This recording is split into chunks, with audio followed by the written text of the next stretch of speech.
Hi hello friends. మనకి నిన్న అఫీషియల్గా ప్రతి ఆర్ఆర్బీ బోర్డులో కూడా ఎవరికి సంబంధించిన వాళ్ళ రిజల్ట్స్ అనేవి రిలీజ్ కావడం జరిగింది. అయితే చాలామంది ఏంటంటే మేము క్వాలిఫై అయిపోయాము పీఈటీ, కానీ చాలామంది అక్కడ మీరు చూసుకున్నట్టయితే చూడండి, short listed for physical efficiency test, ఇలా చాలామంది సరదా పడిపోయారు అనమాట. ఎందుకంటే ఇక్కడ నార్మలైజ్డ్ మార్క్స్ చూడండి 109 ఉన్నాయన్నమాట. అయితే ఓవరాల్ మార్క్స్ ఎంతకి మనకి 100కి, కానీ ఇక్కడ ఉన్నది చూసుకున్నట్టయితే నార్మలైజ్డ్ మార్క్స్ 109. సో ఇలాంటి మిస్టేక్స్ ఒక్క చండీగఢ్ బోర్డులోనే కాదు, చెన్నై కానీ సికింద్రాబాద్ కానీ ఇలా చాలా చాలా బోర్డ్స్లో జరిగాయి.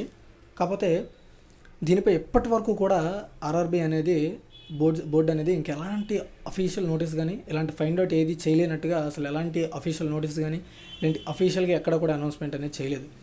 అయితే మళ్ళీ ఇది కొత్తగా ఇస్తారా లేదంటే ఇదే కంటిన్యూ చేస్తారా అనేది సో చూడాల్సి ఉంది. ఎందుకంటే చాలామంది ట్విట్టర్లో కానీ ఫేస్బుక్లో కానీ పీయూష్ గోయల్ గారికి, అంతేకాకుండా ఆర్ఆర్బీ బోర్డ్స్కి వీళ్ళందరూ కూడా ట్వీట్లు చేస్తున్నారు. సో వీలైనంత వరకు మీరు కూడా ట్వీట్స్ చేయండి, ఓకేనా. సో ఎవరైతే రాంగ్స్ వచ్చాయో వాళ్ళందరూ కూడా ట్వీట్ చేయండి వాళ్ళందరికీ. సో వాళ్ళకి అప్పుడు ఫైండ్ అవుట్ అవుద్ది, ఓకే ఇలా తప్పులు పడ్డాయి, సో మళ్ళీ రిజల్ట్ని ఒకసారి రీక్యాలిక్యులేట్ చేసుకోవాలా, కొత్తగా ఇవ్వాలా. ఇది స్కామ్ అయితే కాదు, కాకపోతే నాకు తెలిసి ఇది ఒక చిన్న బగ్ అని చెప్పుకోవచ్చు, అంటే సిస్టమ్ వల్ల వచ్చిన బగ్ అని చెప్పుకోవచ్చు. సో దాన్ని మళ్ళీ కరెక్షన్ చేసి మళ్ళీ అఫీషియల్గా రిజల్ట్స్ అనేవి రిలీజ్ చేసే అవకాశం ఉంటుంది. సో వీలైనంత వరకు ప్రతి ఒక్కరు కూడా ఫేస్బుక్లోను, అంతేకాకుండా ట్విట్టర్లోను అఫీషియల్గా, అంటే పీయూష్ గోయల్ గారు కానీ లేదా మీ అఫీషియల్ బోర్డ్స్కి మీరు ట్విట్టర్ అకౌంట్స్ అయితే ప్రతి ఒక్క బోర్డుకి ఉన్నాయి, మీరు ట్వీట్స్ చేయండి, ఓకేనా. అంతేకాకుండా పీయూష్ గోయల్ గారు కూడా మీరు ట్వీట్ చేయండి ఎవరికైతే రాంగ్ వచ్చిందో, ఓకేనా. ఇక్కడ ఏంటంటే మనకు చూసుకున్నట్టయితే చాలామందికి ఇక్కడ చూడండి 999 అంట, ఓకేనా. సో ఇతను పీఈటీకి క్వాలిఫై అయ్యాడు. సో ఇలా చాలా ఉన్నాయి, అసలు ఇతను క్వాలిఫైయే కాలేదు, ఓకేనా. మార్క్స్ చూసుకున్నట్టయితే నార్మలైజ్డ్ మార్క్స్ ఇతను క్వాలిఫై కాలేదు, కానీ పీఈటీకి మాత్రం క్వాలిఫై చేశారు. సో ఇలా చాలా మిస్టేక్స్ ఉన్నాయి.